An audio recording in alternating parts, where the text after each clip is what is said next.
Steve Walker writes, with Disney Marvel acquiring back the rights to properties such as Blade, Daredevil, Ghost Rider, and The Punisher, will we ever see them on the big screen again? Correct me if I'm wrong, but apart from Ghost Rider, all the films previously with these characters were R-rated, as they should be. But Disney hasn't, as far as I'm aware, produced an R-rated film before. Will they step outside the box and do them R-rated, or will they make them PG-13, or not even do them at all?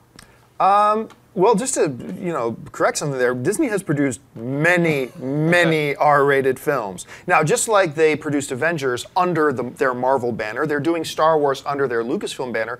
They have had two other companies. They still own Miramax, I believe, but they had Touchstone Pictures, they had Miramax, and they put out a lot of R-rated, bring on the filthy kind of stuff under those particular banners. So Disney is not shy about putting out R-rated stuff, and they'll do it through their appropriate channels. But would they do it through Marvel? Well, here's the real challenge when it comes to that kind of stuff. Marvel, aka Disney, whenever you put out, because they've created this shared universe now, right? If they do a Blade movie, assumingly they're going to make it a part of the shared Marvel universe. If they do a Ghost Rider movie, it's going to be part of the shared Marvel universe. Here's the thing, you can now not just make a movie with its own tone.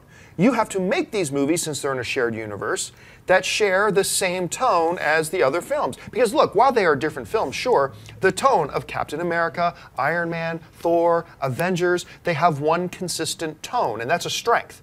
So if you suddenly do Blade now, you have to create a Blade film that fits into that universe they've already created, and that ain't an R-rated universe.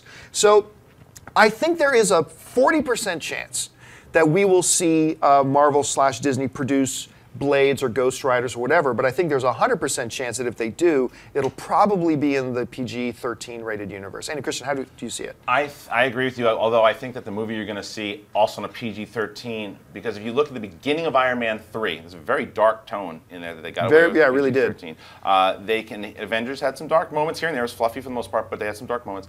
I think that if you're going to do a PG-13 movie, the one you're going to see is probably Daredevil, because the last one was such a train wreck. The last one was a mess. I liked it. Oh, it was a mess, and it just left it was one of the reasons that they're able to do another one. And I think that Blade, you still have Wesley Snipes in your mind when you think of him right away. Really do.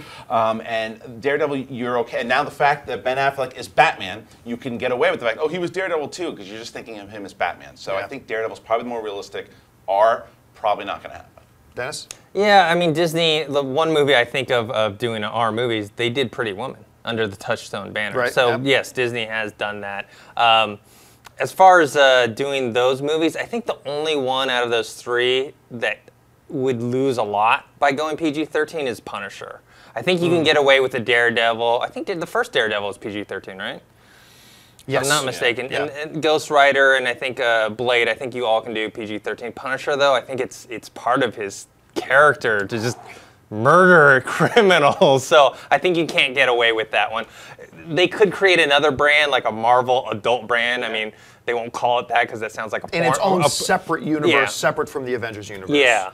So maybe they'll do that, but we'll see. I mean, it's money, Well, they have darker tones for some of the Star Wars movies as well, by the way. Oh, yeah, very darker tones. There's a lot, like if you want to go to the Darth Bane trilogy, where they rumored they're going to do Old Republic stuff, if they decide to do maybe something, like you said, another banner where they can do more adult films, I think that would be a good move for them, to be honest, because they can explore stuff like that and maybe get away from just that stigma of, oh, they just do kids stuff. That maybe eventually they can do that. I think it would work. Yeah, remember though, you can get away with a lot in PG-13. You can, absolutely, so, but not Punisher stuff. No, not Punisher.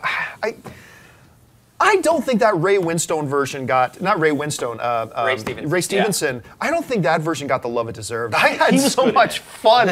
When he breaks in there and he's killing everybody, I had a lot of fun with that movie. But you're right. I think you can go darker without necessarily going rated R. Yeah. And really, that's where Marvel wants to stay. They want to get that huge audience in there. If you like this video, be sure to give it a thumbs up. And don't forget to subscribe to AMC Movie News on YouTube. It's free and a great way to stay updated with all the latest movie news and check out our daily show, AMC Movie Talk. Also, don't forget to check us out on Facebook and Twitter to stay in the loop for our special prizes, giveaways, and contests.